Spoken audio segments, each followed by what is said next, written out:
Graça e paz, amados, da parte do nosso Senhor e Salvador Jesus Cristo.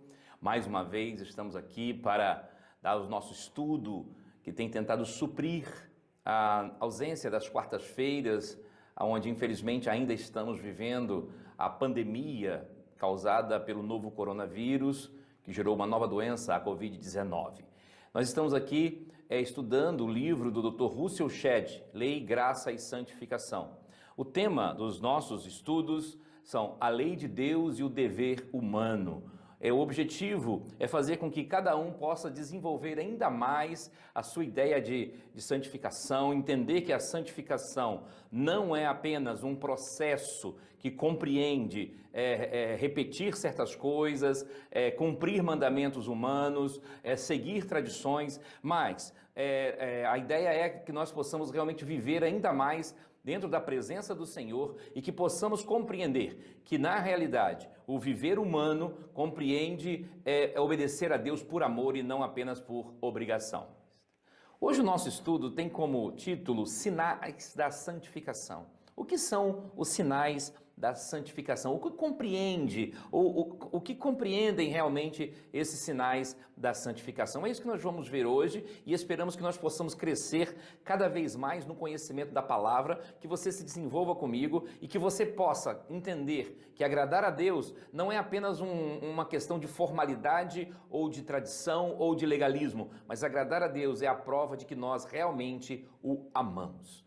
O texto que nós vamos usar como base hoje encontra-se em Lucas, capítulo de número 3, verso de número 8, né? E a palavra de Deus nos diz o seguinte: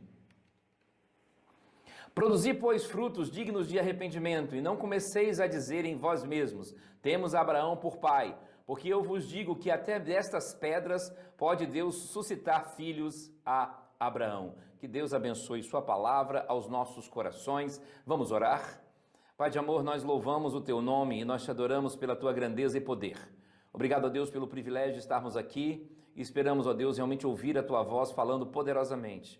Que neste dia, Senhor, todos possam compreender verdadeiramente o que Tens para nós. Nós oramos em nome de Jesus. Amém. Os sinais da santificação. O que de fato seriam os sinais da santificação? Como nós podemos dizer que estamos nos santificando ou como realmente as pessoas podem ver que nós estamos nos santificando a cada dia? Como nós podemos mostrar para as pessoas que nós temos feito a diferença através da nossa santificação? O que de fato ocorre? Como nós podemos crescer? Tudo isso eu vou tentar mostrar no estudo de hoje. Nós temos que lembrar que o povo judeu, ele acreditava que eles foram salvos em virtude de sua descendência de Abraão. E que isso constituía o fato deles serem o povo escolhido. E assim, eles criam piamente que não precisavam de mais nada. Que eles não precisavam de mais nada e que bastava cumprir a lei e que eles já estariam sendo salvos, bastava cumprir a lei que eles estavam realmente agradando a Deus. E isso não é verdade. Lamentavelmente, muitos cristãos também se comportam assim. O Dr. Shedd nos diz o seguinte: muitos cristãos nunca refletiram acerca dos sinais bíblicos que distinguem a santidade verdadeira daquela promovida pelas tradições eclesiásticas e ideias populares. Então, o que acontece? O fato é que muitas vezes o cristianismo ele fica preso, ele fica amarrado, porque as pessoas ficam lutando ou buscando fazer aquilo que realmente eles acham que é importante e não conseguem distinguir os sinais da verdadeira santidade. As pessoas acham que o seu desenvolvimento tem a ver com o fato de cumprir as tradições estabelecidas pela igreja, pela denominação, pelo pastor, e muitas vezes nem sequer param para pensar naquilo que de fato a palavra de Deus está a nos mostrar. Então hoje nós vamos tentar mostrar isso, espero que você possa crescer junto conosco. A primeira coisa que nós vamos ver, e que o Dr. Shedd trabalha muito bem em seu livro, é a santidade e as relações humanas. Como é que funciona isso? O que de fato caracteriza a santidade? Como nós podemos desenvolver a nossa santidade dentro daquilo que Deus estabeleceu na sua palavra, dentro daquilo que Deus estabeleceu no seu livro sagrado? É importante nós lembrarmos que quando a Igreja Católica tornou-se a igreja principal e em séculos passados, ela ensinava que a santidade podia ser obtida através de um programa devocional. Então o importante era não ter acesso ao mundo secular para não ser contaminado por ele. Daí que surgiram os mosteiros e outras coisas mais. Só que o problema é que Jesus nos chama para ser o sal e a luz do mundo. Jesus nos chama para que nós possamos fazer a diferença neste mundo. Nós não podemos continuar da mesma forma que nós vivemos. Nós não podemos continuar da mesma forma que nós entendemos, porque a palavra de Deus, ela sim, é que vai nos guiar, ela que vai nos dirigir, ela que vai nos orientar. Então, quando Jesus nos chama para ser sal e luz do mundo, é para que nós possamos brilhar, para que nós possamos fazer a diferença no mundo em que nós estamos. Dr. Shedd vai nos dizer o seguinte: a luz do mundo deve brilhar não debaixo do alqueire, mas dentro das trevas para iluminar a todos. O que isso compreende? Significa que nós temos que fazer a diferença. Que nós precisamos mostrar que viemos aqui para fazer a diferença neste mundo, e não para sermos como qualquer um, e não para continuarmos da mesma forma que o mundo caminha. Aí a palavra de Deus também nos mostra isso, e Jesus fala isso exatamente lá no sermão mais famoso dele, o Sermão da Montanha. E o Dr. Shedd ainda vai nos dizer o seguinte: o sal que não sai do saleiro perde o seu propósito, não apenas o sabor, porque lhe falta contato com o alimento insípido. Ora, o que acontece? Se de fato eu vivo uma vida cristã, se de fato eu estou dentro dos propósitos de Deus, se de fato eu sou guiado por Deus, eu preciso fazer a diferença. Eu preciso mostrar a diferença que Deus fez na minha vida. Então Jesus mostrou isso, e é isso que nós vamos tentar trabalhar hoje, e nesse primeiro ponto, a santidade e as relações humanas, nós vamos tentar mostrar algumas coisas bem interessantes para que nós possamos crescer cada vez mais na palavra de Deus. A primeira coisa que nós vamos ver agora é a nossa santidade deve ser exercida em todos os relacionamentos. Jesus mostrou sua santidade para todas as pessoas, incluindo os seus familiares. Para Jesus, sua amizade, o seu relacionamento com as pessoas seculares não era incompatível com a sua santidade. Assim devemos nós pensarmos também. Então a nossa santidade deve ser exercida em todos os nossos relacionamentos, com os nossos parentes, com nossos colegas de trabalho, com os nossos colegas de escola, de faculdade, dentro da igreja, em qualquer lugar, no casamento, no relacionamento com a minha esposa, com seu esposo. Isso é fundamental. Então a nossa santidade, ela deve ser exercida em todos os relacionamentos. A segunda coisa que nós aprendemos é que a motivação de nossa santidade é o amor incondicional. O foco central de Jesus era o seu amor incondicional pelas pessoas, o famoso amor ágape. Então não há para Jesus nada que o motiva mais que não seja o amor. A motivação de nossa santidade é este amor incondicional, é o fato de nós tentarmos amar as pessoas, mesmo aquelas que nos odeiam, amarmos aquelas pessoas que nos perseguem, enfim, tudo isso reflete a nossa santidade. A terceira coisa que nós aprendemos é que nós não podemos nos vangloriar por não cometermos pecados grandes. Esse é um problema sério do cristianismo. Esse é um problema sério de muitos cristãos. Tiago mostra que quando cometemos pequenos pecados, nos tornamos réus de toda lei. Veja bem, de toda lei. Então, nós não vamos deixar de pecar em hipótese alguma. Então, se você trata mal uma pessoa, se você faz acepção de pessoa, você peca. Você falha. Então você não pode se vangloriar porque você não é um assassino, porque você não é um homicida. Eu sei que existem diferenças de pecados, nós sabemos disso. Mas diante da santidade de Deus, qualquer pecado fere a sua santidade. Diante da santidade de Deus, qualquer pecado fere a sua santidade. Então nós temos que ter isso em nossa mente. Se você não consegue enxergar isso, alguma coisa está errada. Então veja bem o que nos diz Tiago. Porque qualquer que guardar toda a lei e tropeçar em um só ponto, tornou-se culpado de todos. Então veja bem, o que Tiago está nos ensinando aqui é que qualquer coisa que nós venhamos a fazer, qualquer atitude que nós tenhamos, se nós falhamos com a palavra de Deus, nós pecamos. Não adianta. Esse é o fato. Nós pecamos e vamos continuar pecando. Não adianta. Então nós temos que compreender isso e aceitar à luz da palavra de Deus que nós temos que fazer a diferença. Tá certo? A quarta coisa que aprendemos à luz da palavra de Deus é que a santidade não se limita à participação na igreja. Então, veja bem, tem muitas pessoas também que medem a sua santidade ou a santidade de qualquer outra pessoa de acordo com a participação da igreja. E o Shedd vai nos dizer o seguinte: pensar que a santidade cresce no isolamento das quatro paredes da igreja é errar no conceito de santidade. Então, quando nós vivemos realmente uma santidade real, verdadeira, vamos viver fora e dentro da igreja. Não dependemos da igreja. Mas aqui vale lembrar, e eu até anotei isso para que nós possamos compreender melhor. Aqui vale lembrar que este livro foi escrito em uma época onde havia grande participação nas igrejas. Mas isso não significa que se isolar da igreja mostra santidade.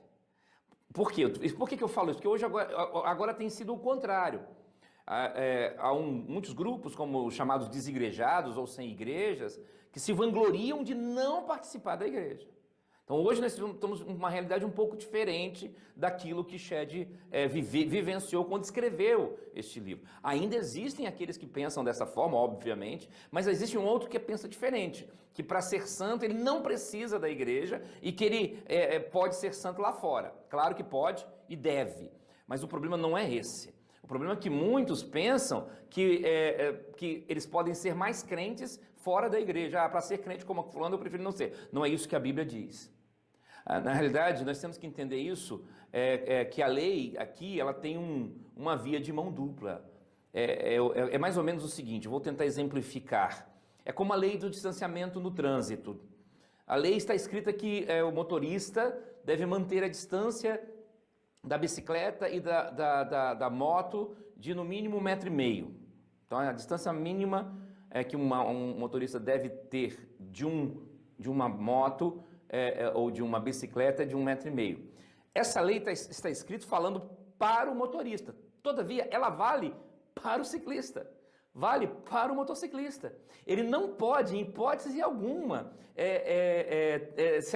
tentar burlar isso. Não, eu posso passar perto de um carro a menos de 1,5 m. Você está ferindo a lei, mesmo você sendo um motociclista, principalmente se estiver em movimento. Claro, não estou nem falando aqui do carro parado ou coisa parecida, mas a lei aqui é uma via de mão dupla. É mais ou menos também igual nós temos no nosso país a Lei Maria da Penha, que foi feita para proteger a mulher vítima de violência doméstica, obviamente. Mas isso não dá liberdade quando acontecer da mulher ser mais forte do que o homem, ou da mulher ter mais iniciativa do que o homem, que ela possa agredir o homem. Inclusive tem alguns juízes, alguns magistrados que estão aplicando exatamente a pena da Maria da Penha para mulheres que fazem isso, e exatamente isso. Então, apesar do texto ser dirigido a motoristas e aos homens, no caso o sexo masculino, isso não impede que o outro lado tenha que cumprir a mesma lei. Da mesma forma, quando nós falamos que a santidade não se mede na sua participação da igreja, o contrário é a mesma coisa. Também não se mede porque você está fora da igreja, porque na igreja só tem pessoas falhas. Não é assim que funciona. Outra coisa que vamos aprender agora é sobre a santidade e a consagração. Como é que funciona isso? A santidade e a consagração compreende uma vida de entrega.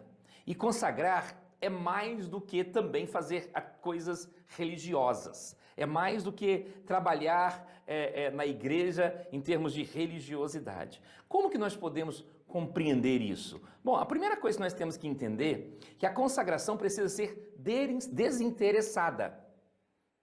Ela precisa ser desinteressada. Você não pode fazer as coisas querendo algo em troca. Você não pode fazer as coisas tendo interesse por trás de tudo isso. Dr. Shedd nos diz o seguinte: nenhum sentimento de culpa, nenhuma ambição que busca receber honra dos homens é legítima. Veja bem, então, meu amado, quando você busca a sua própria glória, a sua própria honra, quando você tenta mostrar aquilo que você faz, a Bíblia diz, nesse mesmo contexto que nós acabamos de falar, que nós vamos citar daqui a pouco Mateus 6 também, que a sua mão direita não sabe o que fez a esquerda. Então veja bem, olha o que Jesus diz, por exemplo: guardai-vos de fazer a vossa esmola diante dos homens, para serdes vistos por eles. Aliás, não tereis galardão junto do vosso Pai que está nos céus. Então Jesus está me ensinando que quando eu faço alguma coisa, aí o texto vai dizer, quando, pois, deres esmolas, não faças tocar trombeta. Eu não tenho. Hoje eu vejo um monte de pastor, de líder, que gosta de publicar nas redes sociais aquilo que faz. o que fazem, gostam de ficar mostrando. Eu acho que a igreja de Cristo não precisa fazer isso. É claro que a gente precisa, às vezes, anunciar para até angariar fundos. Eu tenho constantemente falado sobre as famílias que a nossa igreja tem ajudado, e aí eu tenho pedido ajuda, falo a quantidade de família, mas não pode ser para que isso venha mostrar glória para a igreja ou para mim ou para qualquer pessoa. Não. Na realidade, isso é apenas para mostrar que nós precisamos de ajuda, para que você participe junto conosco. Há pouco tempo um amigo doou para a nossa igreja e ele pediu anonimato. Ele falou, olha, por favor, não fale nada. E eu concordo. Ele está coberto de razão. Porque na realidade a Bíblia nos orienta que assim seja feito. Então que nós possamos realmente aprender isso. Tudo que nós fazemos tem que ser para a glória de Deus. Tudo, absolutamente tudo. Então quando nós não conseguimos aprender dessa forma, nós estamos falhando com o Senhor. Então o Chad aqui, quando ele fala sobre essa questão da glória de Deus, ele faz uma crítica sobre pastores que insistem em dizer que os membros devem entregar o dízimo, que isso é fundamental, porque isso traz bênção, traz maldição. Só que a palavra de Deus no Novo Testamento não fala nada disso. A palavra de Deus no Novo Testamento não fala para você entregar 10% apenas, mas para você entregar tudo que você tem. Para você se entregar. Apresentar os vossos corpos em sacrifício vivo, santo e agradável a Deus. Então o Chad vai falar o seguinte: as páginas do Novo Testamento não enfatizam o dízimo, mas a responsabilidade de entregarmos tudo ao Deus que nos comprou por um preço de infinito valor. Olha que coisa linda. Deus nos comprou num preço sem valor.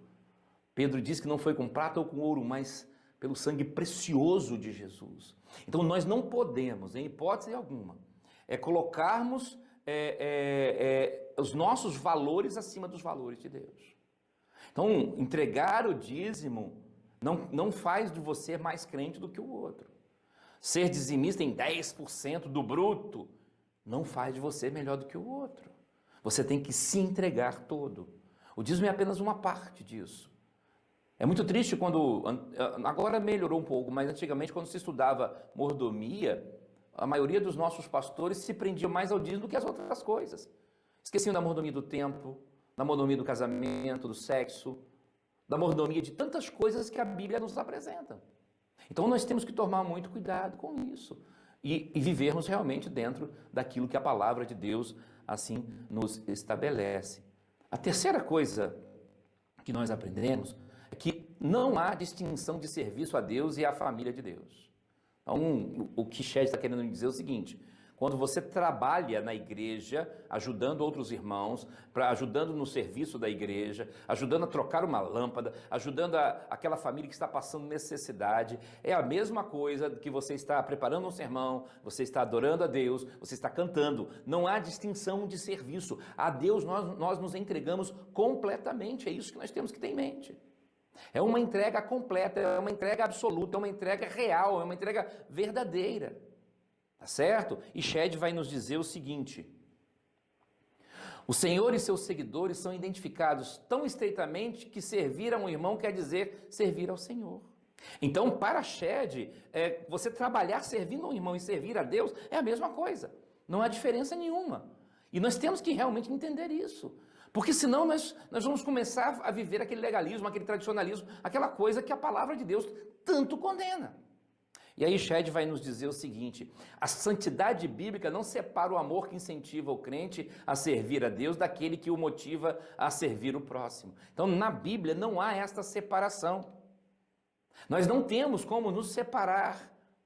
A santidade envolve tanto o serviço a Deus como o serviço aos irmãos. Então nós temos que tomar muito cuidado quando nós fazemos de forma diferente. Outra coisa que nós vamos aprender aqui é sobre a santidade e a oração. Como é que funciona? Eu posso viver em santidade e não orar? É possível isso? Não, não é possível.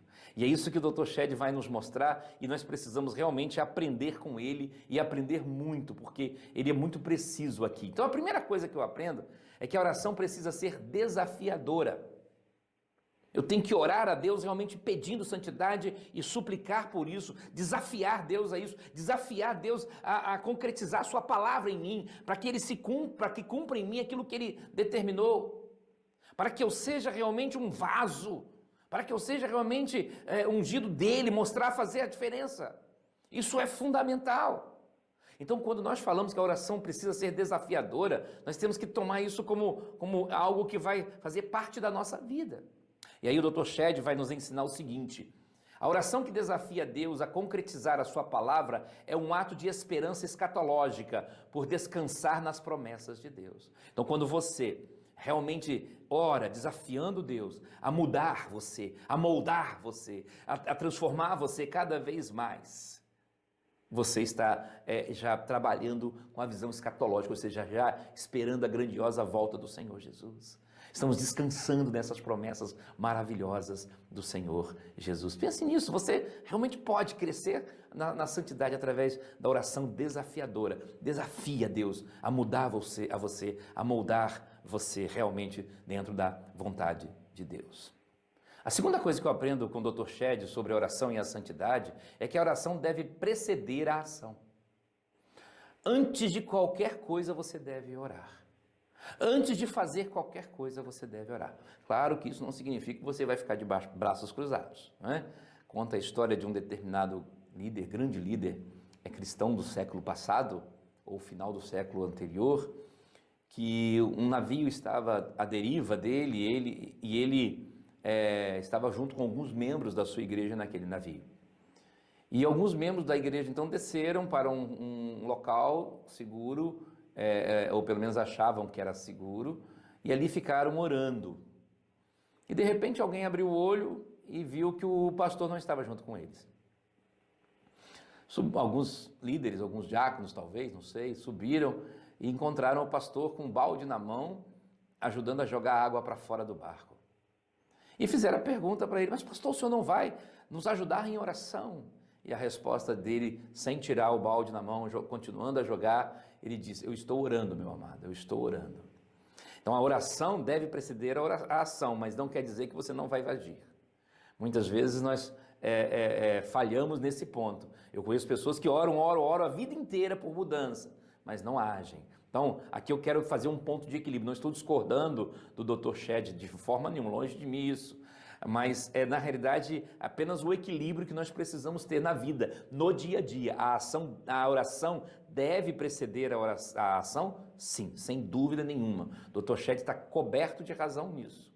Porém, não podemos ficar a vida inteira orando e não tomarmos nenhuma atitude.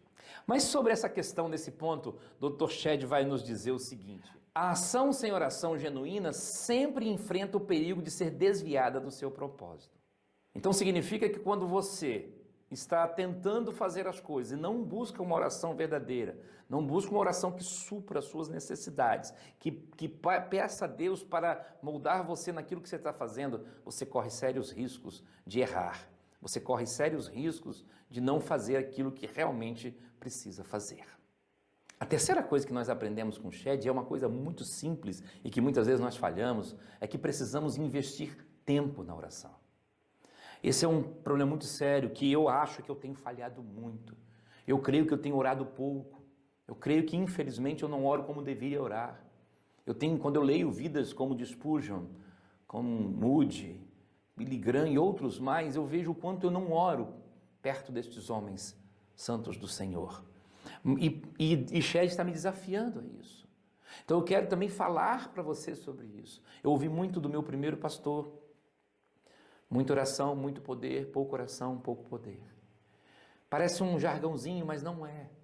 É a realidade. Temos que dar valor à oração. Temos que dar valor ao tempo de oração. E aí Dr. Shedd vai nos dizer o seguinte: o pouco valor que damos à oração fica evidente no pouco tempo que investimos nela. Lamentavelmente, ele está coberto de razão. Eu sou um que, infelizmente, invisto muito pouco em oração. Eu invisto muito pouco na minha vida de oração. Preciso investir mais. A vida corrida de trabalhar secularmente, dar aula em seminário, pastorear a igreja, tem feito com que eu esqueça de orar como deveria orar. Então, meu amado e minha amada, você também precisa orar mais, dedicar mais realmente a sua vida ao Senhor. Então, na oração, temos que realmente fazer isso, fazer uma entrega total. E aí, a última coisa que o Dr. Shedd me ensina é algo fantástico. Na oração, temos que entregar a chave de nossa mente a Deus. É nos abandonar. Eu ouvi isso de um pastor, pastor Gerson Januário, pastor da Igreja Batista Central, em Barra Mansa, na época. Ele disse isso numa série de conferências na primeira Igreja Batista em Laranjeiras, na Serra, Espírito Santo. O que falta para o povo de Deus é se abandonar nas mãos de Deus. E abandonar-se nas mãos de Deus significa entregar a chave da nossa mente ao Senhor para que Ele mude, para que Ele transforme, para que eu tenha uma mente diferente, para que eu tenha uma mente realmente na presença de Deus, para que eu tenha uma mente que faça a diferença. Meu amado, você tem feito isso? Minha amada, você tem feito isso? Então que Deus coloque e arda nos nossos corações o desafio de orarmos cada vez mais, para termos de fato uma mudança nas nossas vidas. E para concluir, nós temos que aprender algumas coisas fantásticas. Esse livro tem me ensinado muito e esse capítulo em especial mostra que eu estou muito longe daquilo que Deus realmente estabeleceu. Mas eu quero que você, junto comigo, possa crescer mais e mais na palavra do Senhor. E o que nós aprendemos um pouco com o Dr. Shedd? Primeiro, a oração ajuda em nossos relacionamentos. Quando nós oramos e nós suplicamos, nós melhoramos o nosso relacionamento. E esse melhorar é tanto na vertical como na horizontal, ou seja, tanto com Deus como aqueles que nos cercam. Então, devemos clamar e pedir a Deus a cada dia que nos ajude a melhorar os nossos relacionamentos, melhorar a nossa vida cristã verdadeiramente. A segunda coisa que eu aprendo é que a oração auxilia a nossa consagração. Nós nos consagramos cada vez mais quando nós oramos. Quanto mais oramos, mais podemos nos consagrar. E aí vem aquele tempo de oração. E é claro que você não deve esquecer, quando eu falo tempo de oração, também falo tempo de devocional. E a devocional envolve oração, leitura da palavra, meditação na palavra. Isso é uma devocional completa. Oração, leitura na palavra, meditação na palavra. Mas a oração há de auxiliar na sua consagração, há de auxiliar no seu crescimento. E por fim, a oração ajuda a moldar nossa mente. Se nós pedimos ao Senhor para transformar, se nós pedimos ao Senhor para realmente nos dar uma vida nova, para nos dar uma transformação, para fazer a diferença, a oração nos ajuda nisso. Então, ore a Deus. Peça a Deus para fazer com que você possa crescer mais e mais na palavra do Senhor. Peça a Deus para que você possa crescer mais e mais na presença do Senhor e que Ele molde a sua vida, a sua mente, seus relacionamentos e que você se consagre cada vez mais diante do Senhor. Que Ele, pois, nos abençoe. Amém.